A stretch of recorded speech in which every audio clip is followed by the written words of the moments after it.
અંગ્રેજીમાં લખ્યું છે. રાજકોટના લોકોને તો અંગ્રેજી બોલવું બહુ પસંદ. હા, બહુ પસંદ. આપણે ગુજરાતીમાં વાત કરે તો એ લોકો સામે ઇંગ્લિશમાં વાત કરે. આપણે એમ લાગે આપને આવડતું નથી ઇંગ્લિશ. એ લોકોને ઇંગ્લિશ બોલવાનો બહુ શોખ.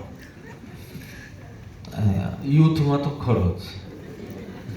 તો દુકાન પર લખ્યું હતું, we sell invisible hair pins over here. Invisible hair pin અમે અહીં વેચીએ છીએ. બેનો તો અક્કલના, નવી જાતની હેર પિન છે, આપણે લઈએ. એટલે કે હવે છેલ્લું બોક્સ બાકી છે, બે લેવું હોય તો જલ્દી ઉપાડો. એટલે પહેલાં બેને જે ભાવ કીધો એ આપી અને ખરીદ. એની ગાડીમાં બેઠા અને એ બોક્સ ખોલ્યું, ખાલી. એ પાછા દુકાનમાં ગયા કે આમાં તો કાંઈ નથી. તો કે અમે લખ્યું છે ને ઇનવિઝિબલ પિન, તો વિઝિબલ કેવી રીતે થાય?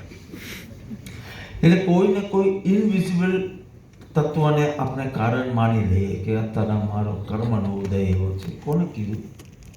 કોને જોયું? અત્યારના તારી અજાગૃતિ છે.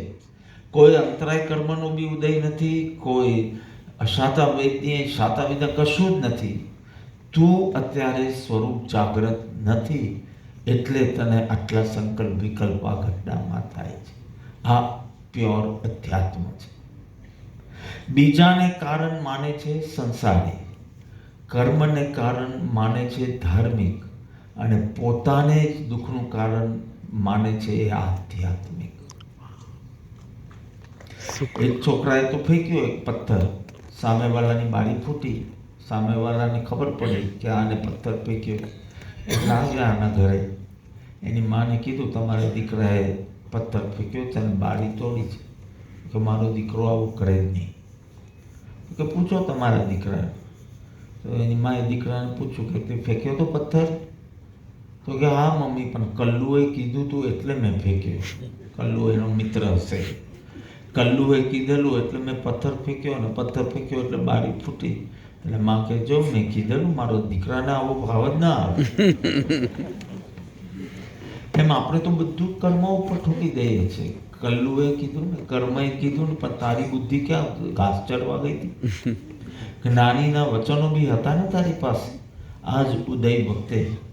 અને જ્ઞાનીએ શું કહ્યું છે આજે આપણે વિચારશું કે પ્રસંગમાં બે ત્રણ પ્રસંગ લઈને વિચારશું કે કેવું વલણ સહેજે મોહના પ્રભાવમાં થાય છે.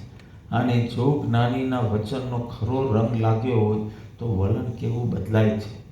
અને વલણ જ નહીં, વર્તન પણ, તારી દશા જ કંઈક અલગ હોય. પ્રસંગ તો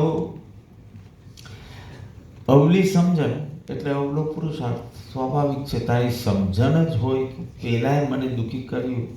એટલે બે ચીજ થાય. પહેલાં તો આઘાત લાગે, આર્ત ધ્યાન જેને કહેવાય, અને પછી એનું બગાડવા માટે ગમે ત્યાં વાતો કરવું અથવા તો એનું બગાડવું. આ રૌદ્ર ધ્યાન, આર્ત ધ્યાન, રૌદ્ર ધ્યાન ફિક્સ તિર્યંચ ગતિ, ફિક્સ. હવે નરક સુધી બી પહોંચી શકે, પણ એટલી બધી હિંસા ન કરીએ તો નરકે ન પહોંચાડીએ આપણે બધાને. તિર્યંચ તો ફિક્સ. તારી રિટર્ન ટિકિટ લઈને આવ્યો. તિર્યંચથી જ તારી વૃત્તિ જોઈને જ્ઞાની કે છે એવું લાગે કે તું તિર્યંચમાંથી આવ્યો છે, ને તારી પ્રવૃત્તિ જોઈને એમ લાગે છે કે તું તિર્યંચમાં જ જવાનો છે. Return ticket. તો આ આખો દુર્લભ મનુષ્ય ભવ અને જ્ઞાનીઓનું સત્સમાગમ ની કોઈ જ અસર નહીં તારા પર.